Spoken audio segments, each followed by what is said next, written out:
Once upon a time. Once upon a time, Lord. Yes, we know. We know everything. Thanks. And you know nothing. It's a shame you're not a woman anymore. Because you'd have understood. We've got all that power, but there is a way to get rid of it. Something a male-presenting Time Lord will never understand. Power one. Power two. The power of many. I got said with it. How lucky am I?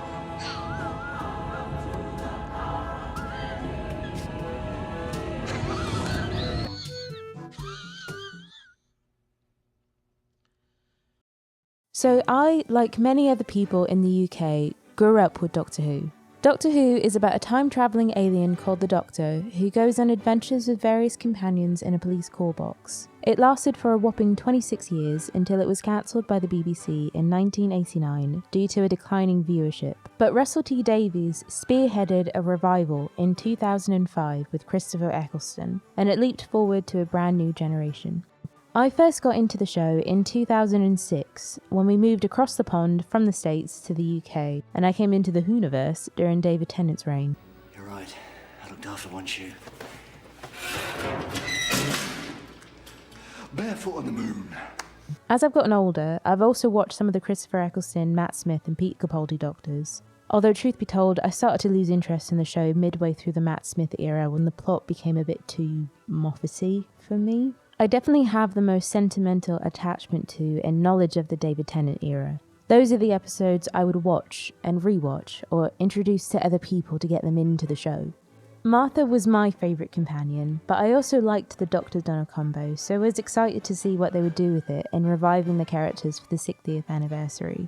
That was until I saw the negative reviews upon release and decided to bury my head in the sand. It just felt too painful, like they're coming from my childhood now. I finally decided though it was time to bite the bullet and actually watch it for myself. So let's start with breaking down the Star Beast. I understand they need to catch people up on where the Dr. Donna storyline was left, but my god are they hitting you over the head with it. Because if Donna ever remembers me, she will die. If she ever remembers me, she will die. You'll die. And this is completely disregarded by the Doctor anyway. He makes absolutely no effort to try and prevent Donna from remembering. The way that they just randomly met on the street as well was stupid. And also, Rose is a pretty common name. Why have this reaction to hearing someone say it twice? It's ridiculous. So many moments seem dedicated to ridiculing the Doctor and just making him a joke. You can wear a suit that tight up to the age of 35, and no further. While also propping up Donna and Rose as the most beautiful, strong and capable women on Earth who are better in every way. Going on to the topic of Rose, formerly known as Jason, I was having such a visceral reaction of cringe to this episode that I missed some of the dialogue the first time watching it that indicated that Rose's character is trans. I've got no issue with including trans characters and actors, but her performance was incredibly bad. Mum, look, it's a spaceship. Yes. To play devil's advocate, as I do feel like a lot of people are attacking the actress personally, it's worth remembering that she is a young and inexperienced actor repeating lines that were written for her by somebody else. It was a wooden and shit performance, but that's also on the casting director and the people in charge for writing shit dialogue and letting that awful performance go into the episode, and instead mocking it in the script. And Rose's school play. Well, maybe not that. She can't act. She's terrible. I don't know how to tell her. It's actually quite insulting to the actress to put in that line. Like, it's true, but it's insulting. Someone commented on my video about Amanda Stenberg that actors are like the waiting staff at a restaurant. They have the least amount of power over the product in front of the consumer and receive the most anger. And I do agree with that to a certain degree. I'm not saying that the actors are above ridicule, but it's also worth remembering that there's a lot of people behind the camera pulling the strings to be mad at too. It feels like Rose's character is being used as a pawn to push forward an ideology rather than being part of an episode trying to tell a good story. They're also really trying to spin it like Donna giving away £166 million to charity is some kind of heartwarming, admirable thing. But I'm sorry, my husband and I have been talking and both of us agreed if either of us did this to each other, we'd be taking it to court. Giving away that money wasn't a decision that just affected her. It also would have completely changed the lives of her husband and her daughter. It's actually a very selfish thing you're doing just for bragging rights. Her husband should be entitled to half of that money, and her actions are saying your opinion is beneath mine regarding what we should do with this. And he's just like, yeah, I guess you're right, fuck me then. You pay off the house and be at home. I'll be a taxi driver the rest of my life. Thanks, Donna. You're super awesome. But because nobody acts like real people, there's not even an ounce of anger or resentment from either of them. Rose should be at least a little resentful of her mum, and the husband should have just divorced her ass. I know that they later say she had something in her brain to make her do it to try to be like the doctor, but it's still bullshit. Donna's husband, I can't remember his name or be bothered to look it up, his character's so inconsequential, is such a nothing person.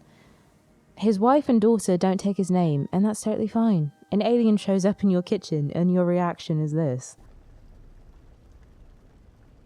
Something smells nice. Tuna madras. This sucks more than anything that has ever sucked before.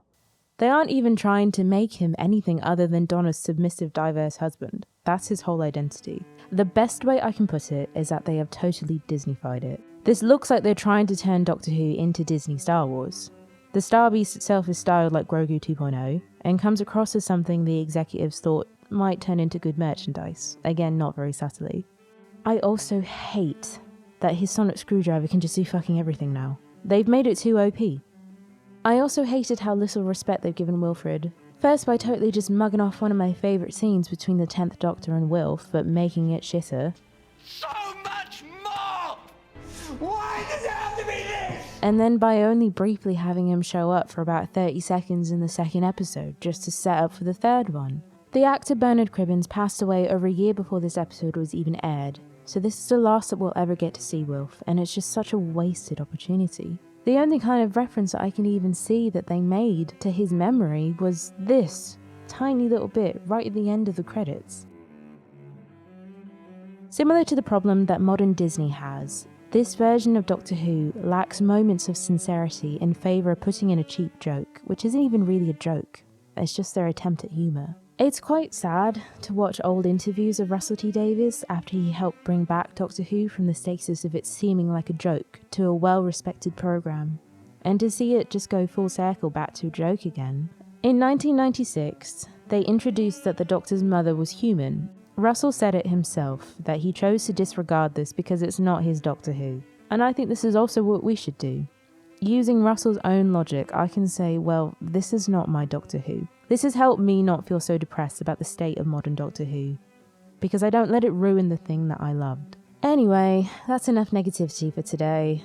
There's so much more to this episode I could tear into, but I feel like it's already been covered by a lot of people on YouTube, and I don't really want to talk about this shit anymore. So, next time I'm going to be talking about one of my favourite episodes from the 10th Doctor. It's called Midnight. Hope to see you there. Over and out.